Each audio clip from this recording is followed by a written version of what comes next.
Good morning, everybody. I'm Ed Clark, Superintendent of Gettysburg National Military Park and Eisenhower National Historic Site. Welcome to the 10th Annual Sacred Trust Talks and Book Signing event presented by Gettysburg National Military Park and the Gettysburg Foundation.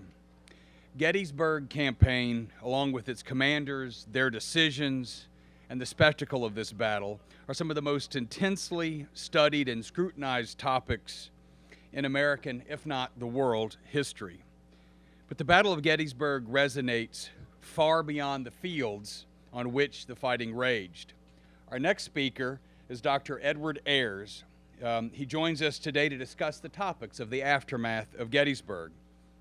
Dr. Ayers' talk begins with the end of the battle and follows that desperate fight to the south.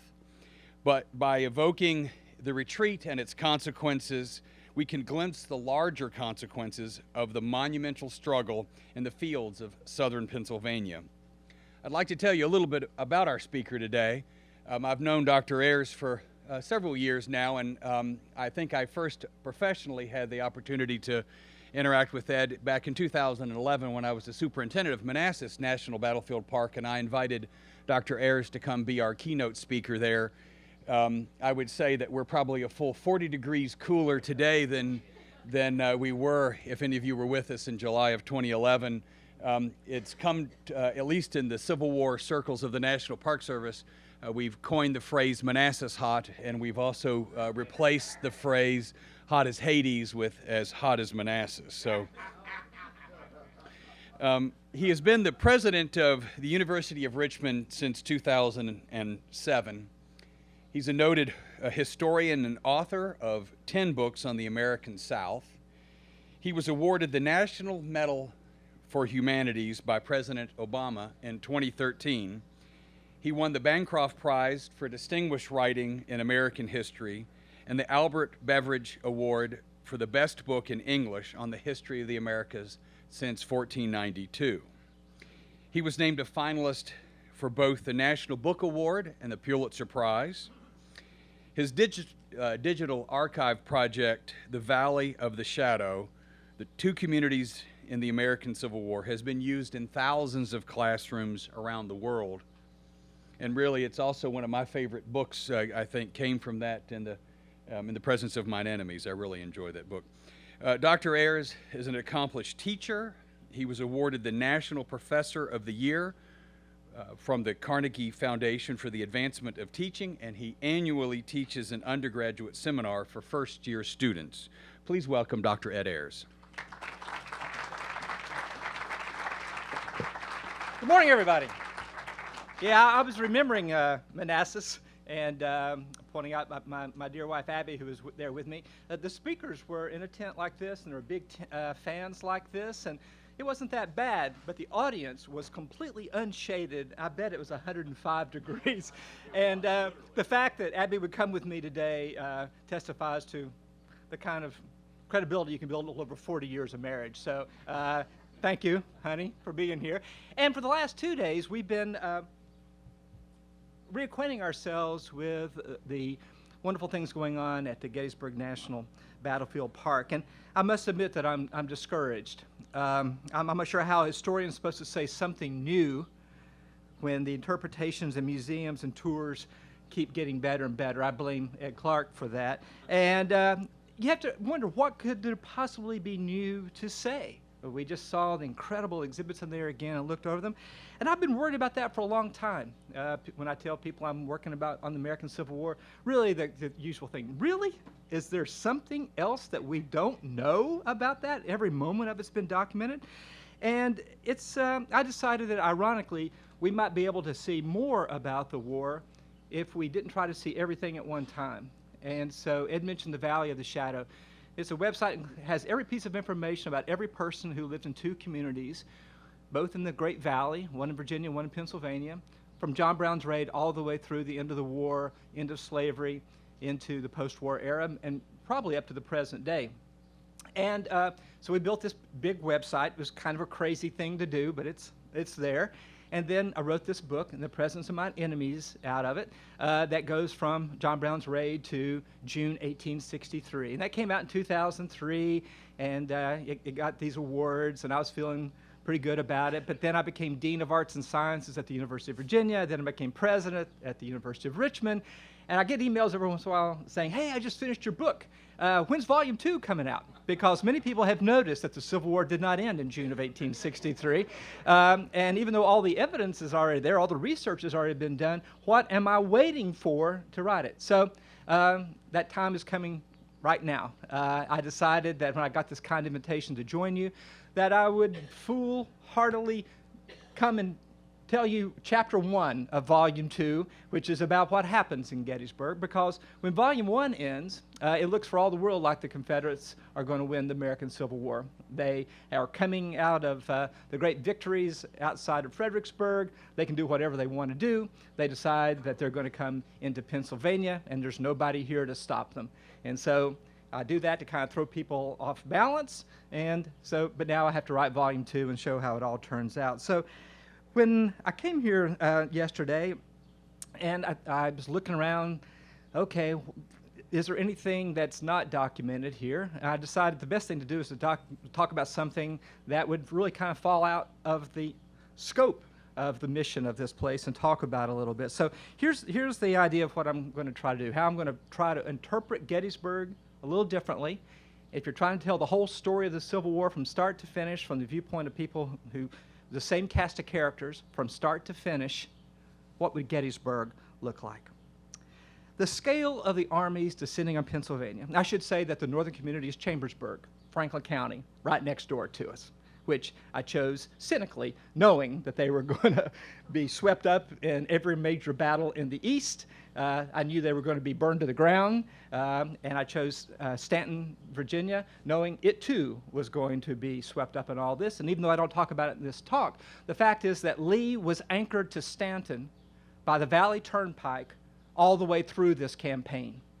And his idea of why he would come here, one was to be shielded by the Blue Ridge, but the other, he has a 22-mile paved highway, basically where Route 11 is today, connecting him to Stanton and then by railroad to Richmond, so that he can send all the vast bounty that he's going to harvest from Pennsylvania back down through there, and that there will be hospitals along the way to take care of the wounded, and he's going to ship the tens of thousands of captured Yankees that he's going to get here back down through Stanton and over to Richmond. So in the world of the Valley of the Shadow and of these two things, Gettysburg is tied both as the Chambersburg is the place through which the army comes from the south, but it's also the place that the southern effort is anchored.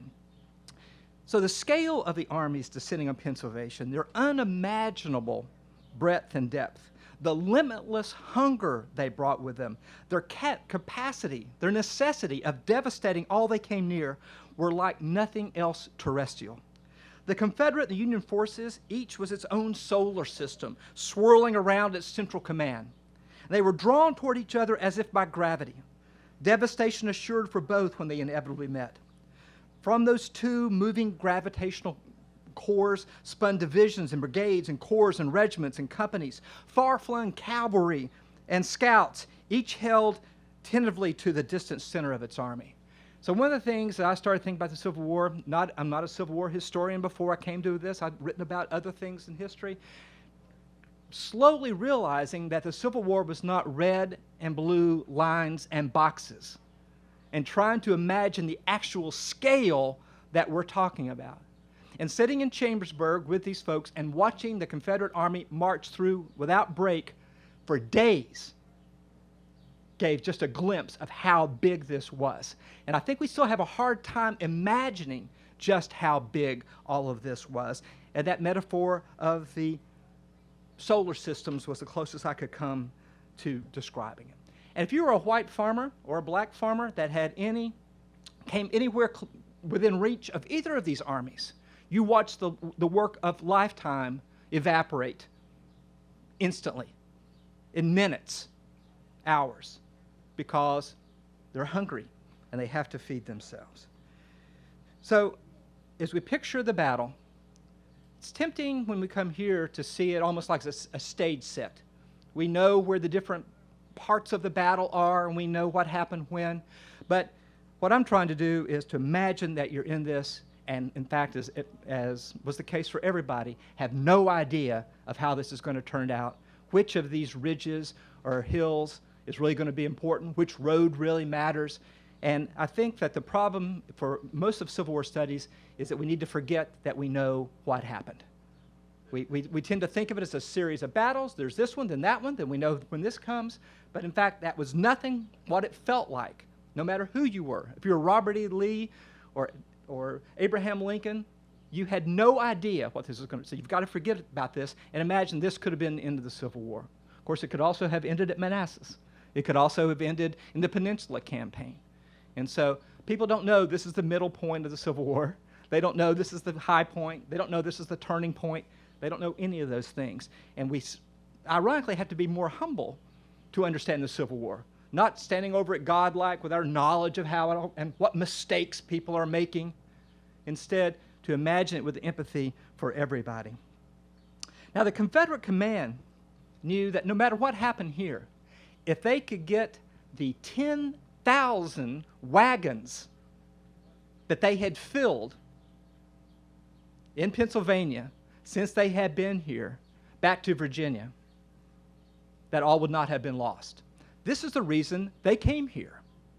Things that are not even on this battlefield, but in fact are loading the wagons and taking the head of cattle and the sheep and the hogs and capturing enslaved people or people who just happen to be African American and taking them into slavery. All of that is happening 2 weeks before the battle here begins. And that is why they are here. They don't come here for this battle. They have no idea that it's going to be here. There's no reason for it to be in Gettysburg. They think it may be in Harrisburg or York or Philadelphia. That's what the Confederates are talking about. They were being disappointed to know this is as far as they were going to get. Now, here's the thing. The bold incursion to Pennsylvania, intended to drag the war out of Virginia, which is just devastated, into this pristine landscape.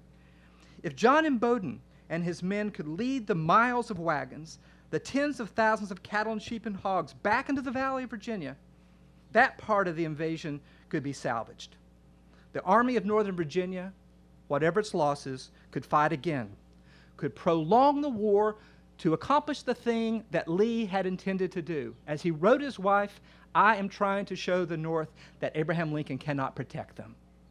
That after all of that he has done, I can walk right into this rich part of Pennsylvania, and there's nothing he can do to stop. And maybe, as he says, the friends of peace in the election that's coming up in '64 will be able to change the war.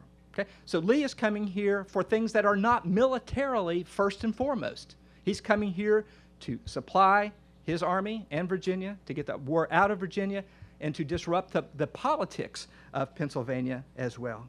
So even as the Union Army, dead and wounded, were put into piles and sorted as best they could be the color of their coats, with fierce and relentless rain on this landscape, obscuring the nightmare scenes of battle, with a riot in New York City going on at exactly the same time in which orphans are being burned alive, in which people are being hanged from light posts. You got to picture all that going on. John M. Bowdoin is called to the tent of Robert E. Lee and said that you are going to have to salvage what we can of this battle. So the battle does not end with Pickett's charge. The outcome of the Battle of Gettysburg could have turned out differently after they leave this battlefield. So that's one of the things I want you to be thinking about. Now, Bowdoin goes to Lee's tent on the night of July 3rd, after it had been clear that the Confederacy's invasion had been turned back. He says, "We must return to Virginia. As many of our poor wounded as possible must be taken home. I have sent for you because your men are fresh to guard the trains back to Virginia. The duty will be arduous, responsible, and dangerous, for I'm afraid you will be harassed by the enemy's cavalry.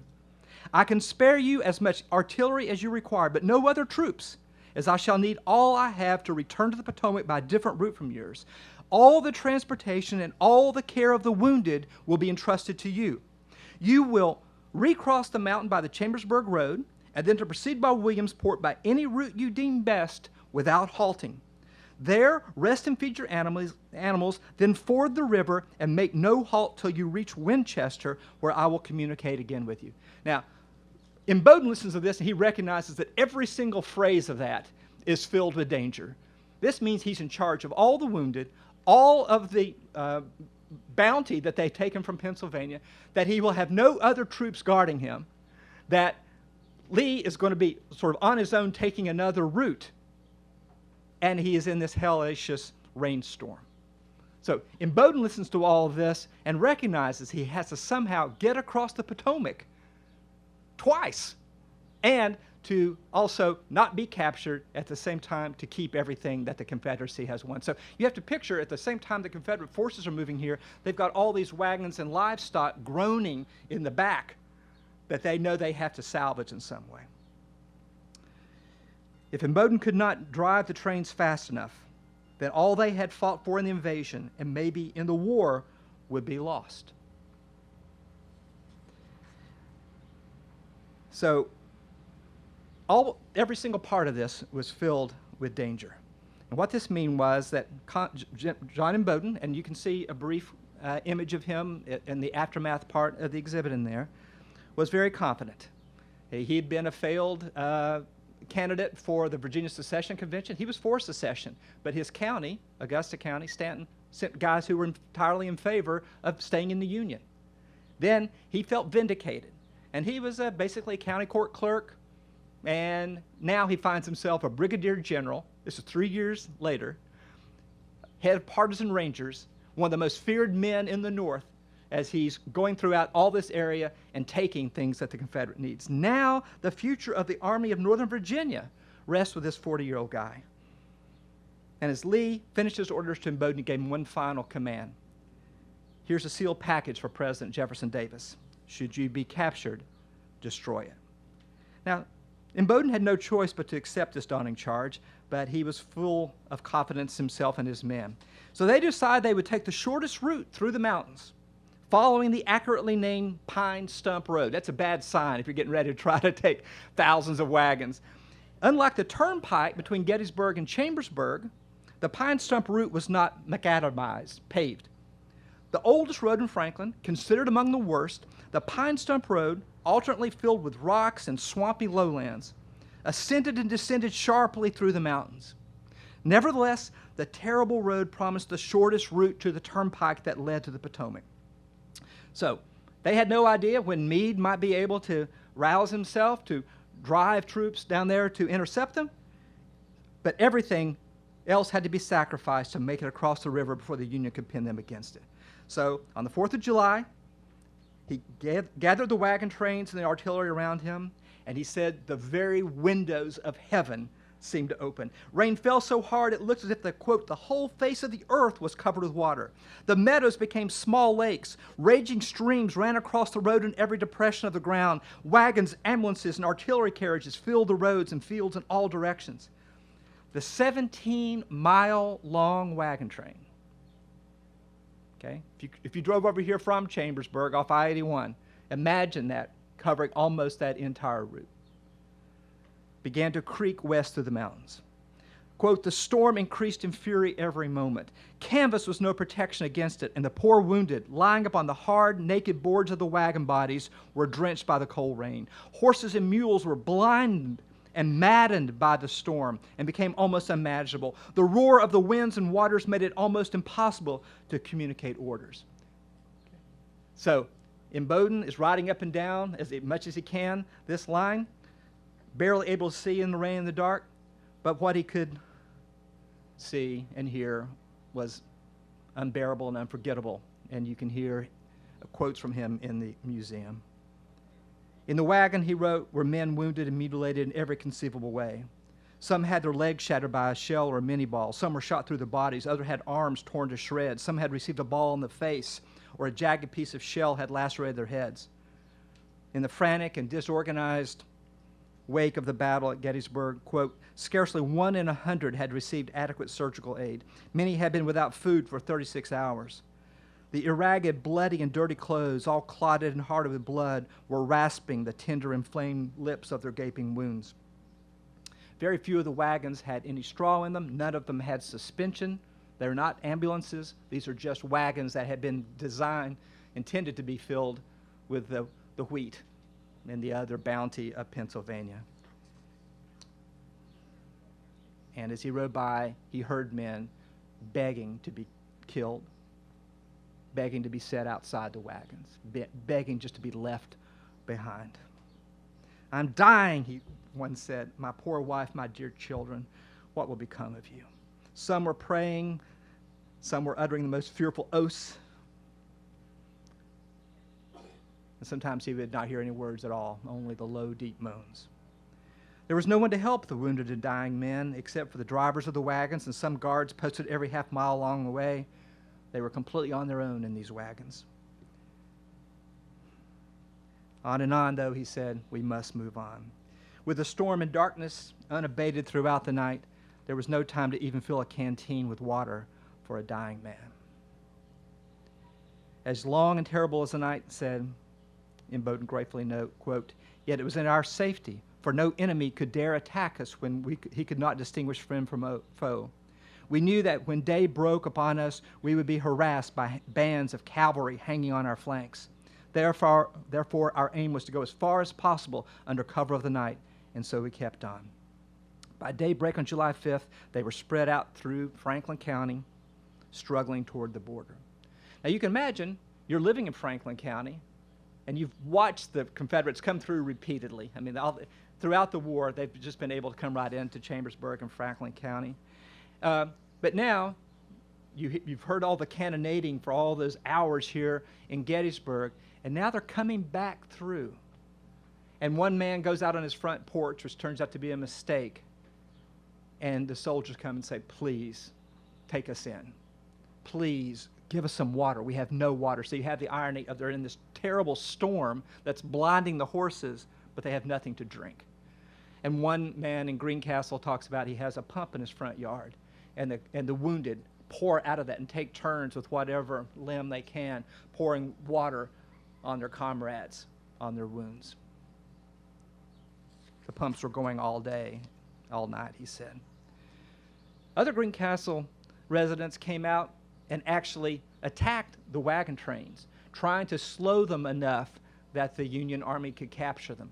And they came out with axes and hatchets and actually cut through some of the axles or the spokes on the wheels. And all along, Imboden is waiting for the men from Meade's army to attack. But we need to remember that here, the Union Army is the one that has been marching for days and not had food, and that is sort of living on the road. The Confederates were relatively well established here by the time of Gettysburg. So he is in no better position to attack the Confederates than the Confederates are to escape.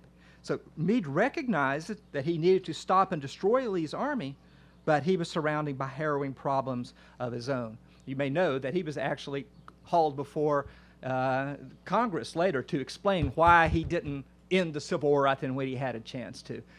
I'm not much of the one, as I said, to second guess what people, I'm assuming he would have if he could. And that instead, if we imagine what this was really like, then we get a better sense of why he did not. So the Confederate trains made it to the Potomac without serious challenge from the U.S. Army, but at the river, they faced what appeared to be certain destruction. The rains that they had been slogging through for days had driven the river 10 feet higher than it could be if his men and animals and wagons were to ford it. So John Imboden took over the small town of Williamsport, seizing every public building, public and private. Quote, "Straw was obtained on the neighboring farms. The wounded were removed from the wagons and housed. The citizens were all put to cooking and the army surgeons to dressing wounds. The dead were selected from the train, for many had perished on the way, and were decently buried. We had over 10,000 animals." Okay, think about this. 10,000 animals. That's one of the things we need to think about. In the Civil War, there is no refrigeration. And if you're going to have any meat, you're going to be marching it alongside or behind you. I don't see too many Civil War paintings that are filled with hogs and cattle. But they would have been. The armies would have been surrounded by these livestock. So in Bowdoin, one of the reasons they came to Pennsylvania is to replenish themselves with this protein. And they had these 10,000 animals and all the wagons of General Lee's army under our charge and all the wounded that could be brought from Gettysburg. Our supply of provisions consisted of a few wagon loads of flour and a small lot of cattle. My effective force was only 2,100 men and 20-odd field pieces. We did not know where our army was. The river could not be crossed, and small parties of cavalry were still hovering around. So you imagine you're there with all these dead and wounded men, 10,000 head of livestock, and the river is too close to cross, and you have no idea where the Union Army might be. The only hope came in the form, quote, of 2 small boats and a small wire rope stretched across the river, which because of the force of the swollen current, broke several times during the day. So you try to move that entire army, 17 miles long, through 2 small boats across a raging river, just held in place by a wire that's already snapped several times. As a Union prisoner later put it, my hopes rose with the river, which was a seething flood boiling over its banks. It seemed impossible to get us across the Potomac now, because that's something else he's got. He's got thousands of Union prisoners as well. The Confederates would have to transport all of that 2 small ferries at a time. So he ordered 3 out of every 4 wagon drivers to climb off their wagons, arm the teamsters with guns from men too disabled to use them, to guard the teeming crowd of men and animals. They had no earthworks or any other cover against United States troops that might assault them in their vulnerable position. Fortunately for them, they did possess artillery, which they opened, and imagine dragging artillery across that road that I described as well. But goodness for them that they did, and then Stuart's cavalry surprised that force with an attack on its flanks. So you got to remember, by this time now, Lee is trying to move all the rest of the Army of Northern Virginia and also escape. In Bowdoin says, a bold charge at any time before sunset would have broken our feeble lines, and we should all have fallen an easy prey to the Federals. As it was, it took them 16 hours to cross the Potomac in that way.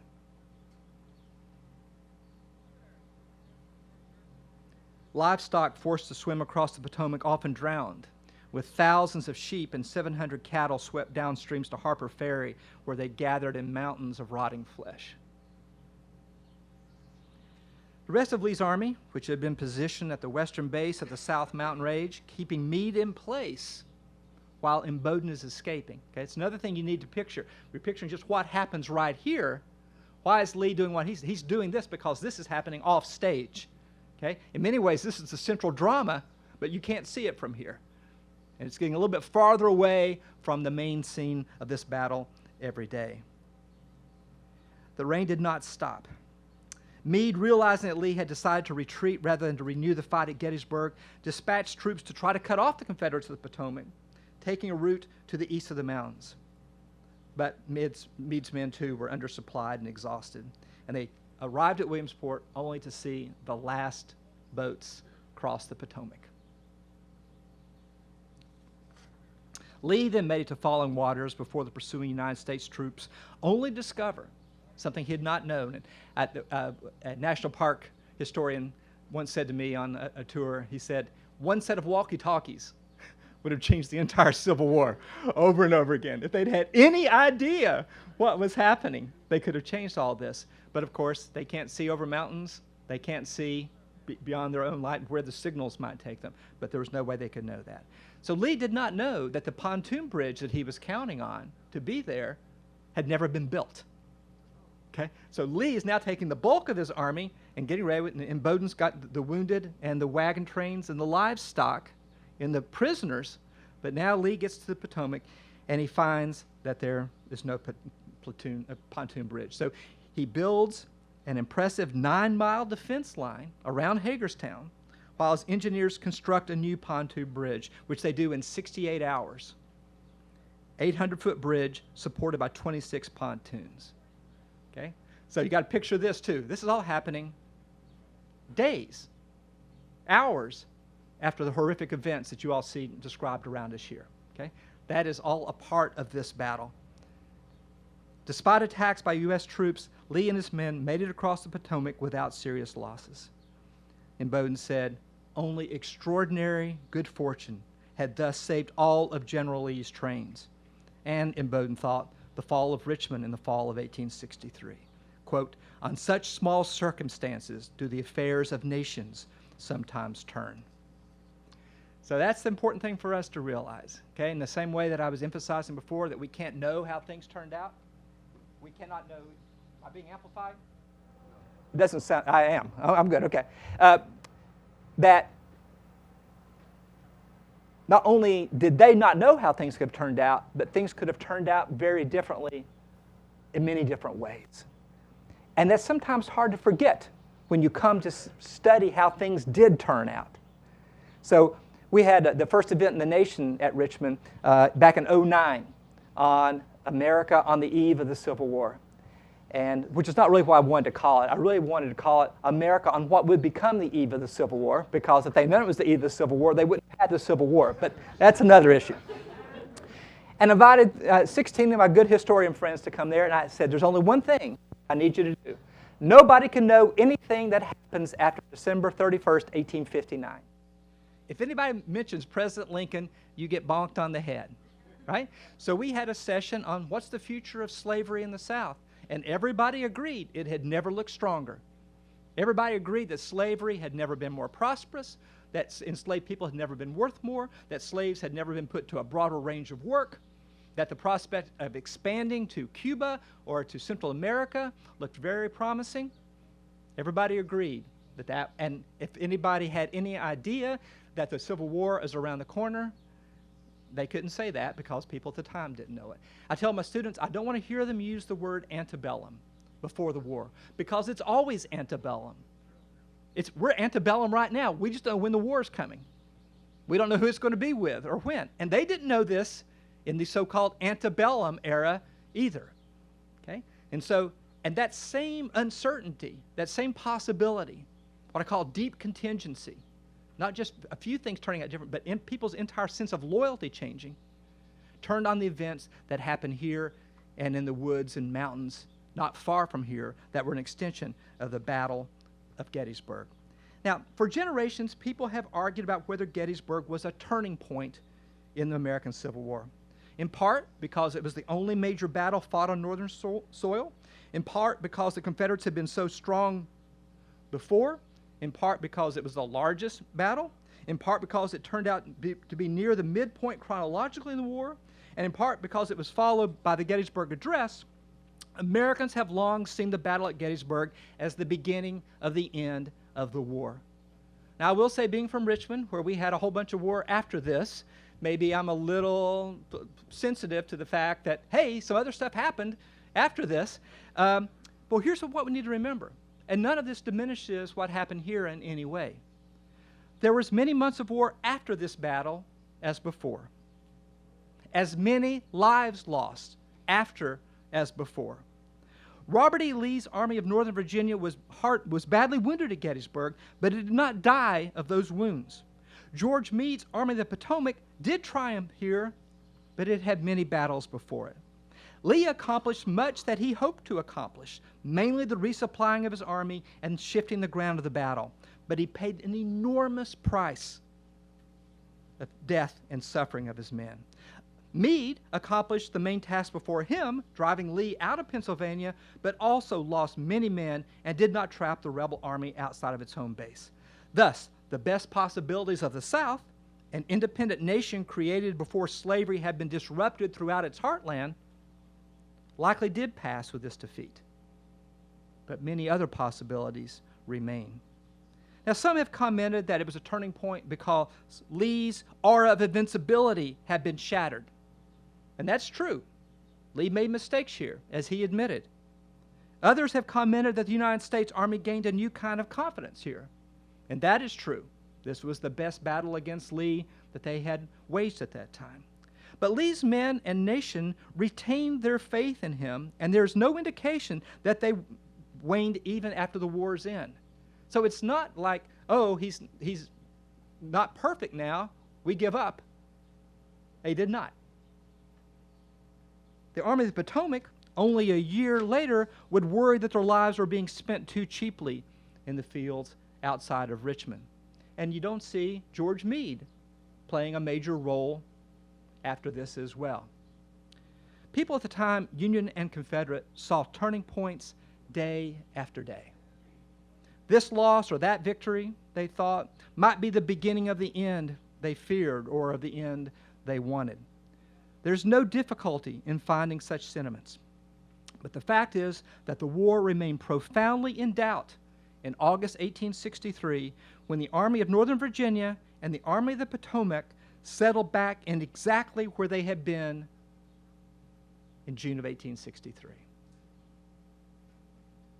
Now, I say this, obviously, not to diminish the events here in any way, but for us to hold the Civil War in solution more than we do. We'd let it crystallize too quickly, so that to understand the Civil War is to memorize what happened and the sequence in which they happened. I think a lot of people who come to think of themselves as students of the Civil War, that's kind of the scaffolding on which you build your understanding. Okay, if I know that this was happening here in the Eastern Theater, and that was happening there in the Western Theater, and that Vicksburg and Gettysburg fell on the same day and so forth, and that Atlanta's the next year and all that, that's our friend because it allows us to understand what happened, but it's also our enemy if you're trying to understand what the felt experience of the war was like. If you're trying to understand why people did the things they did.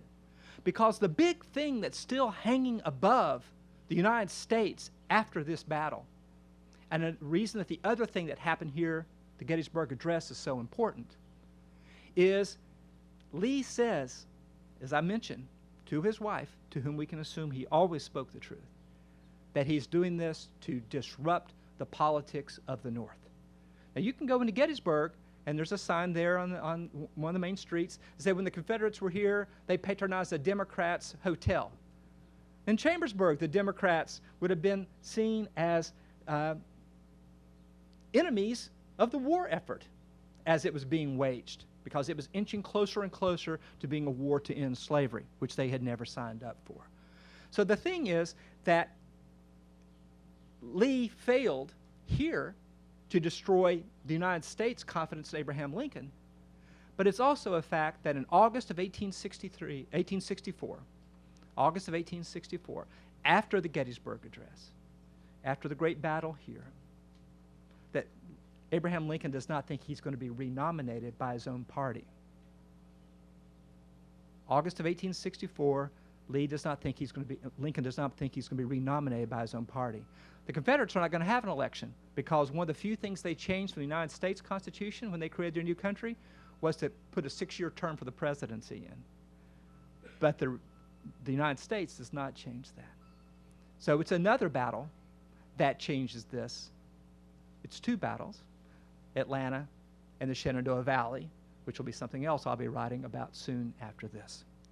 So, if we imagine the impact of this battle, we've got to pull the camera back far beyond this landscape to understand that it embraced the entire eastern United States, that areas all the way from Virginia to Philadelphia were swept up in this, that African Americans had their lives forever disrupted by the fact that the Confederate Army came this far into the North. And one of the things this battlefield does such a wonderful job of evoking is that the pain of this battle radiated into every community in the United States. The suffering didn't stop here. So if we make a map of Gettysburg, it's not enough to have the stone walls and the red lines and the blue boxes, but rather to see that it's swept up an area so vast that it's almost beyond our imagining. So that's what I'm trying to do in Volume 2, is to see if we can't really imagine the Civil War without knowing how it turns out, not to diminish anything that it accomplished. In fact, to celebrate what it accomplished. It's not a done deal that the United States is going to win this war. It's not a done deal that slavery, the largest and most powerful system of slavery in the modern world, is going to end as a result of all of this. So the things that you see all around here are even more important than we might imagine. Not because they told us of what we know happened, but because they remind us of what could have happened. So now the part I like, which is talking with you folks. So I want to hear what questions you might have for me. Well, I get me a drink of water, and when I look up, I expect to see a hand with the first one. Or applause, that would be good too. Thank you. Thank you. What happened to the citizens at Greencastle who tried to destroy the wounded, the wagons of the wounded? Yeah, they were taken prisoner. Yeah. No, they were not executed. You know, I mean, that's one of the things is that when Lee and his army come here, in many ways it's theater, okay? Because they're going to show the world, and this is still, it still matters what the world thinks of you. They're going to show the world what it would look like when the Confederates came into Northern territory and how different it would be from what it was when the North was in Confederate territory. Because they say, you've raped and you've pillaged us, you've burned us, you've destroyed it. We're going to come up there, and to show you how generous we are, we're going to pay for everything we take. By bringing our own printing press and printing all the Confederate money that's required. And so Lee goes to great pains to try to show the world that they are an army of Christian gentlemen, and this is what they would do. Now, the people who live here, who find everything that they have gone in an instant, would have disagreed. But so the main exception to this is that the Confederate Army never passes an order to go out and round up all the African Americans you can find, but they don't stop it. And there are some shipped all the way back to Richmond. You think that was just some entrepreneur who decided I can make some serious money here? No, I think it was a way to show the North in the same way they could show that Abraham Lincoln couldn't protect them, that slavery couldn't be destroyed so easily. And that there would be, yesterday we stopped away from Chambersburg at Thaddeus Stevens' iron foundry, which is burned by the Confederates. It's a way of showing that right here, so close to the Mason-Dixon line, that there were strong abolitionists. That the main congressional advocate for dealing harshly with the South and slavery is right here within 10 miles of the Mason-Dixon line. And so what's amazing to them is that a line on the ground, two entirely different societies. And so what they want to show is that there's no safety and that they will be able to reinstate slavery, and don't forget all this. So the fact that they are not making a big show out of punishing civilians is actually sort of a part of the theater that they imagine that they are enacting. And there is some testimony that they did not destroy as much as they could, which makes it ironic when the very next year Jubal Early says, burn Chambersburg to the ground. That's partly in retaliation for the burning in the Shenandoah Valley and VMI and so forth. So all this is a part of, it's done with an eye to what the press is going to be saying, and especially what they're going to be saying in London and Paris, because you never can tell how things might evolve. Great question. What else we got? Yes? They would like for you to wait for a moment. I was just kind of curious, what kind of strategies do you use to try to put together the mindset of the people? Because you're really doing history here, getting in what the country thought, and there's lots of different people that you got to take into account, and I'd just like to hear a little bit about That's a great question. And that's the whole point of me doing this. Frankly, I needed to understand the American Civil War, but I did it because there's no other part of American history which what is in the minds of such a broad range of people has been written down, right? When else did you find African American thought and desires written down as much during the Civil War? Not many. When else do white women of every background have a chance to say what they think, right? When do you see the newspapers on both sides laying out explicitly their foundational ideas about what America is all about? The Civil War is full of all that. So the Valley of the Shadow is my answer to your question. What if I found every single word that I could find in any form that people uttered or thought and put it out there for everybody to see? So just Google Valley of the Shadow, it's there. And so I get in people's minds only through the words that they left. Okay? If we actually listen to what they said, they reveal their thinking to us. I'm not a mind reader. I don't pretend to, I try my best not to project ideas onto them, which is why I keep preaching this gospel of we don't know how it turned out, right? Because it's when you turn out, you start numbing yourself to things they actually said and believed. because it doesn't fit into a convenient story that they're doing all that. So yeah, that's my whole shtick, is that what if we listened to everybody, and what if we didn't prejudge anybody, and try to understand how it was that in the Shenandoah Valley, people of the same soil and climate and crops and religion and families could decide in a matter of 6 months that they would kill each other, right?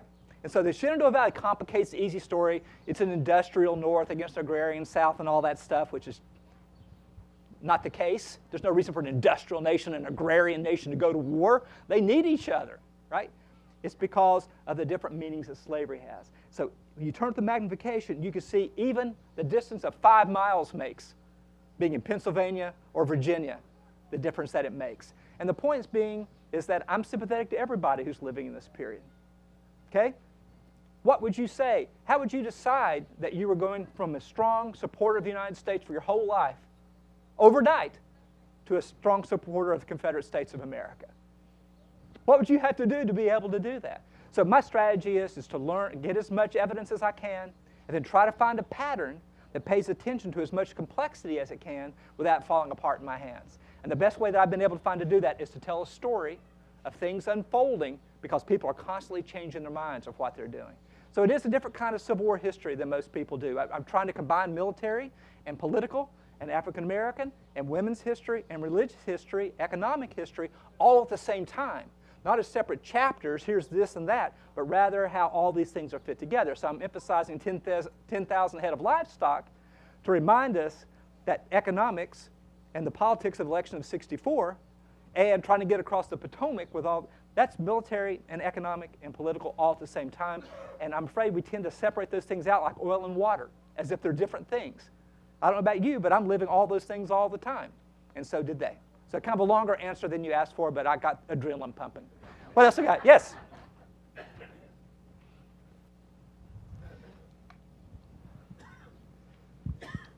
Wonderful talk. Thank you for your insights. Thank you. That's all we have time for today. I was hoping you could elaborate on our tendency of condensing the war after Gettysburg. I mean, I've looked at a lot of high school textbooks, a lot of college textbooks, and all the chapters on the Civil War are the same. There's 6 sections leading up to Gettysburg, and there are 2 after, despite the fact that 1864 is the bloodiest year of the war. So I'm wondering what your input is, how we can push against that traditional formula of how the Civil War is taught. Yeah, it's a great question, and I was kind of talking about that a little bit without actually answering your question before, so thanks for calling me on it.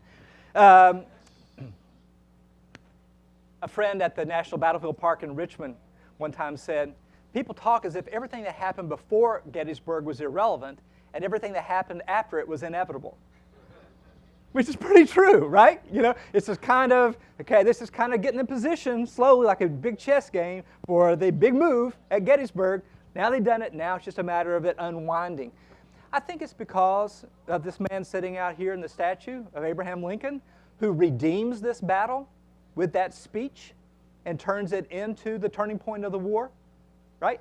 It's not just the battle that happened here, which both sides stumble into, and both sides sort of stumble around, and then both sides sort of stumble off the stage. It's not that it's such a perfectly orchestrated event. It's that we imagine it later because, and as the museum inside does such a wonderful job explaining, how many different ways and different places it could have turned out differently. But because it did turn out the way that it did, and it's the beginning of the United States that we all want to live in. That's why, which is a good reason, right?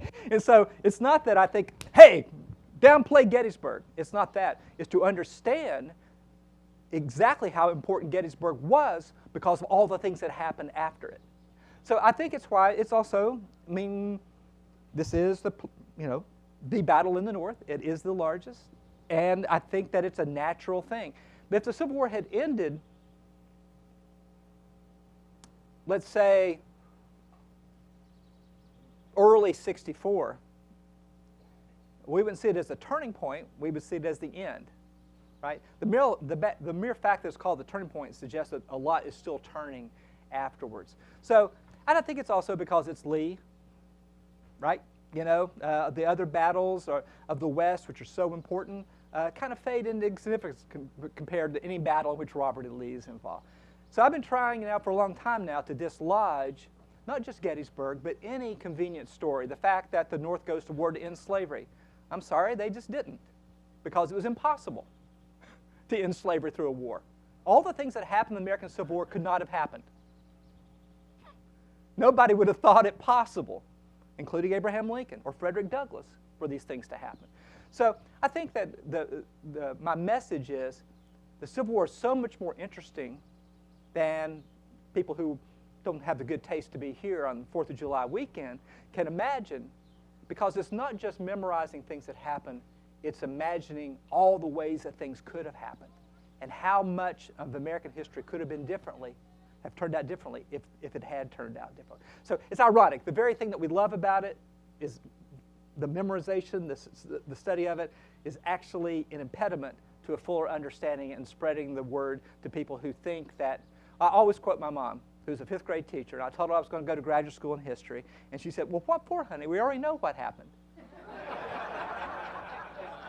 Which is a darn good quote, isn't it, right?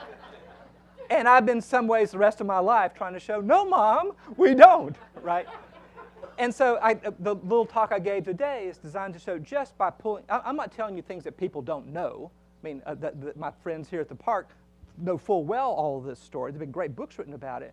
But I'm just telling us sitting here at the epicenter, if we just pull the lens back just a few degrees and let it run another week and let it run through places that we don't have markers on Pine Stump Road, then the battle looks differently. And the same thing is true if you pull the lens back on the Eastern Theater to embrace the Western, if you include women's history and African American history in the frame, it all looks differently. So the good news is, and I will end with this, is that the Civil War is so much more interesting than we realize. There is still, and it's such good news for professional historians such as myself, we have not exhausted it all. There is still new stuff to say. And I'm so glad that you folks would come today and join us to talk about all that. Thanks so much.